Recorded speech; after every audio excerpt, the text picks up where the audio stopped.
Now, let me ask, how many of you have studied a new language, not the language you grew up speaking? Show hands. All right, okay. Well, today we're going to look at second language acquisition. That is, learning a second language. And one question that linguists like myself have tried to answer for many years is, why is it considerably easier for kids to learn a second language than adults? And we're going to look at a few different theories about this. First, we'll look at a theory that says there's a critical period or phase or ideal time in life for language learning. And then we'll talk about other factors such as the learning environment, attitude, and motivation. Now, from the show of hands, I see that many of you have had your own personal experience with language learning, and I have recently too. I started studying Mandarin Chinese, Putonghua, this last year. And so I've been going to class, listening to language CDs, and I'm learning, but it's tough. It's tough to learn a new language. And then today, I went into my son's class. He's in first grade now. And one of my son's friends, Jiwei, he goes by Stephen now, he just moved here last fall from China. And when he first came into the class, he didn't speak a word of English. I mean, not one word. But now he's talking away in English, not always perfectly, but very easily, very fluent. And I'm like, wow, this is so unfair. We've both been studying a new language for the same amount of time, but he's learning it so much more quickly.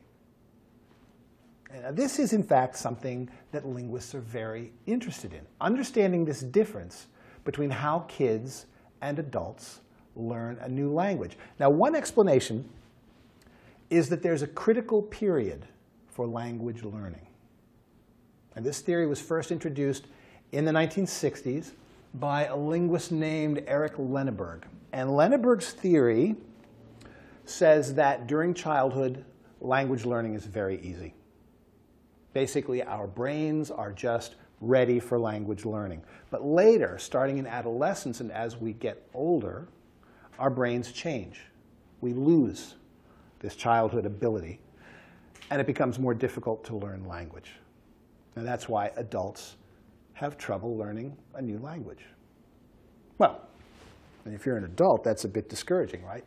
You can look at my son's friend Stephen, who's 6 years old, and me, who's 29 plus, and say, well, okay, Stephen is still in the critical phase. His brain works perfectly right now for language learning, but you're way past the critical phase, and your brain's already changed. So too bad, I'm sorry.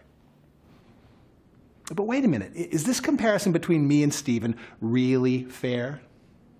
I mean, there's an age difference, but there are a lot of other differences as well. Can we really say that my lack of progress learning Chinese is only because I've passed the critical phase?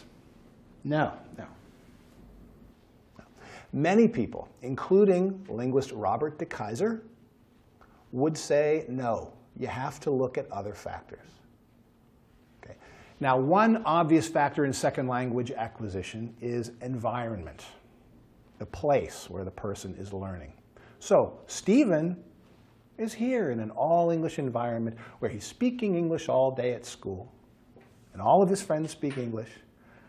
Me, on the other hand, I'm just taking a class 2 hours a week. So sure, I listen to my Chinese CDs in my car on the way to work, but other than that, I'm not in an environment where I hear a lot of Chinese. And I wonder, what if it were the other way around? What if I went to China and was in school all day hearing Chinese? And Stephen was studying English only 2 hours a week.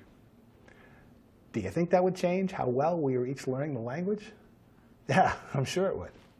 So environment plays a significant role in language acquisition. Another factor in second language acquisition is a person's attitude about learning the new language. How do you feel about learning? Now, when I was watching Stephen in the classroom playing with his friends, it was clear he didn't feel at all embarrassed about his English language abilities. He can't speak perfectly yet, but when he made a mistake, he didn't care. Neither did his friends. They just kept on playing. Me, on the other hand, I find it very difficult to speak Chinese when I'm not sure what I'm saying. I get very nervous and embarrassed.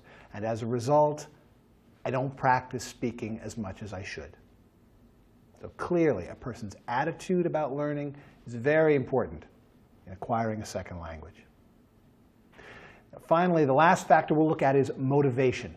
Okay, why is the person learning the language? Now, Stephen is probably very motivated to learn English. All his friends speak it, so he needs to learn it in order to play with them. I, on the other hand, want to learn Chinese, but I don't need to. So we're both motivated to learn, but perhaps my motivation isn't quite as strong. All right, so what do we understand about second language acquisition?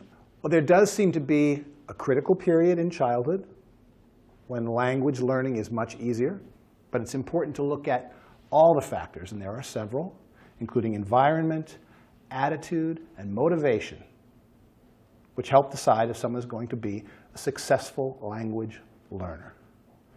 As for me, I'm not ready to give up on Chinese just yet.